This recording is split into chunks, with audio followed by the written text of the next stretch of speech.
Mwongeye kwirirwa neza abakunzi ba Rwanda Arts and Craft. Uyu munsi rero twifuje kubaganiriza tubatembereza ku munyabukorikori, umunyabugeni uboha ibintu bijyanye n'imipira, bijyanye n'imitako yo mu rugo, bijyanye n'imitako yo ku ntebe, ku meza, abashaka gutegura iwabo. Mbese birahari byinshi cyane bitandukanye, imipira y'imbeho za byenda abagore bambara ngo ni amasharupe, ibyo byose birahari. Ni ukuvuga ngo rero twifuje kubatembereza mu rugo rw'umwe mu babikora kandi abikora neza, namwe muraje mwirebere. Tugeze aho ari, ngira ngo twamubereka tukanaganira. Mwiriwe neza? Mwiriwe. Yego. None amakuru yanyu? Amakuru ni meza. Twifuje rero kubasura, twabonye ibintu mukora bitangaje kandi ari byiza, twifuza kuganira namwe kuri uyu munsi. None turabona iwanyu tuhageze. None cyambere mwabanza mukatwibwira, mukibwira abadukurikiye kugira ngo babe babasha no kubabona mu gihe bakeneye ibyiza byanyu mukora. Mwabanza kutwibwira twabande? Murakoze cyane. Mbere na mbere ndabanza mbashimire ko mwadusuye. Amazina yanjye nitwa Vumiliya Marie Chantal. Nk'uko mubibona rero, ibi byose nibyo nkora ndetse n'ibindi byinshi bitari hano. Mbikora nk'uko ubibona nyine, mbikoresha intoki. Turabibona cyane rwose, uri umuhanga cyane. Ibi byose wabikoresheje intoki. Ndeba hano utuntu twiza hano, dutako tungutu twose dukoreshwa hehe? Ndabona tumeze neza. Byose uko mubibona hano, urabona nyine ni intoki mbikoresha nifashishije kroshi nk'uko ubibona. Ni intoki dukoresha tugakora ibintu byinshi bitandukanye mu mabara yose. None ako muri kuboha ni agaki? Akamubona ndi kuboha rero bakita aka esharpe. Ni esharpe y'aba mama. Ni nk'aka nambaye. Ni nk'ako wambaye? Ni nk'aka nambaye. Ko kadodanye ubuhanga. None ni intoki nge ndabona bidashoboka. Ni intoki cyangwa wenda hari ibyo bohesha intoki ibindi ukabikoresha imashini? Dusobanurire neza tubyumve. Abadukurikiye nabo wenda uko babibona barabona bitangaje bidashoboka. Wadusobanura gute uburyo wenda wabohaho tukareba? Nibyo nk'uko mubibona, ni intoki mbikoresha. Ngira ngo urabibona ko ndi mu kazi nyine, ndi gukora mu kazi. Byose uko ubibona aha ngaha nta kintu na kimwe nkoresha imashini, byose mbikoresha intoki zanjye. Ni ukuvuga ngo ako nikarangira n'ubundi kazaba kameze nk'ako wambaye neza neza? Kazaba kameze nk'aka nambaye neza neza. Nta kintu na kimwe nge nkoresha imashini, byose nkoresha intoki. Nk'uko ubibona nyine, urabona ko natangiye.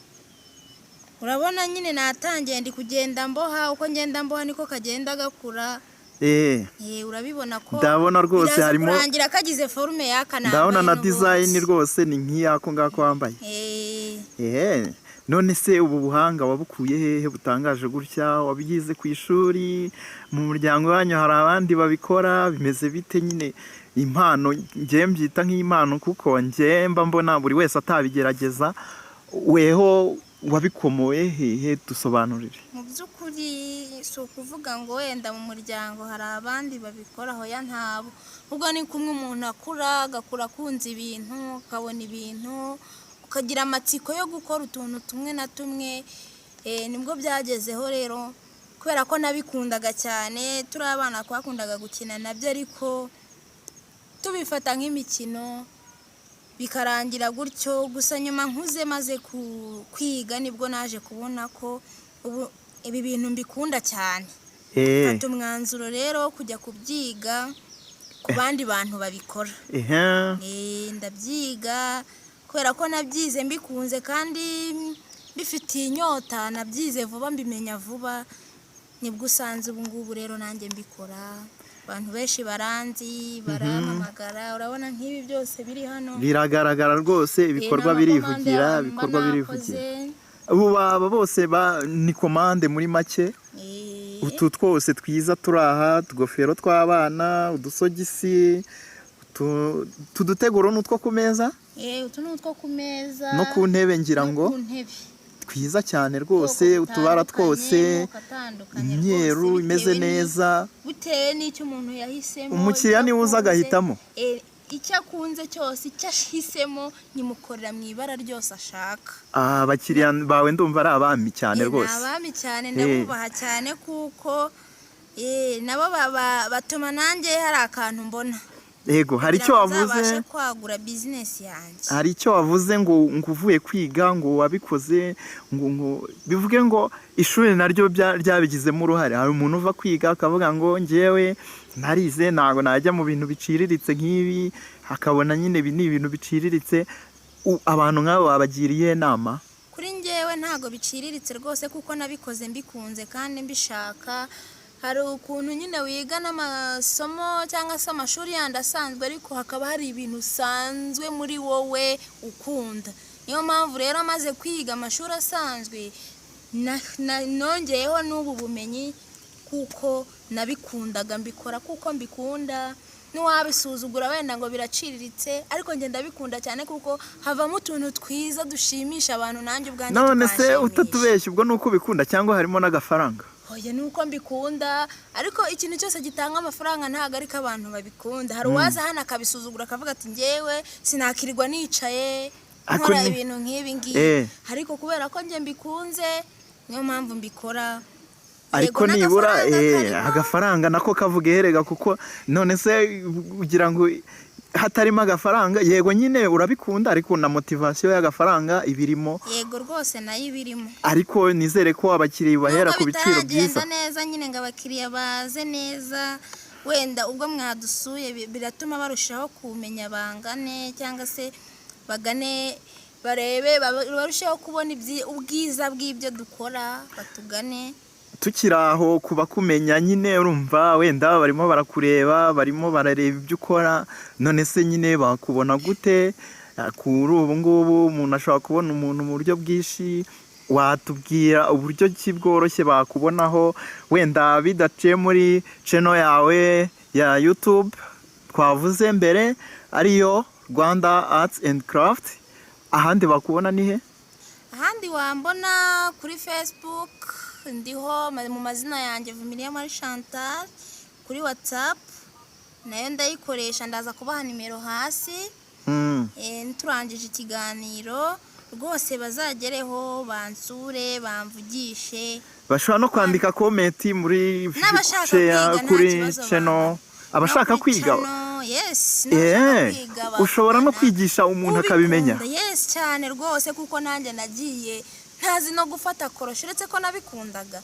Hari ukuntu nyine uba wumva ikintu gikunze, cyangwa se abantu ukabona umwana arakina n'imikubuza afata utuntu abohaboha ukamukubita se, ariko burya hari igihe aba ariyo ari impano ye ukabura yipfukiranye. Kandi hano rero inama nagira n'ababyeyi ntibakajye bapfukirana impano z'abana cyane rwose, kuko ikintu umwana akunda gukora ahubwo bamufashe, kuko burya nta kintu ubu se nk'ubu ngubu murabona ari ubusa nkora hano koko. Oya, biragaragara ko ntabwo wakora ibi bintu byose utari bwinjiza amafaranga, kandi muri iki gihe amafaranga agezweho. Ariko ni ukuvuga ngo abantu bakeneye ababigisha rwose bashake Vumilia Marie Chantal abafashe. Ni umwarimu mwiza rwose, bigaragara ko utuntu aratwumva cyane, ntabwo ashakisha, ntabwo wakora ikintu gifite design nziza nk'iyi. Murareba neza, ariko reba noneho uburyo bibahamo,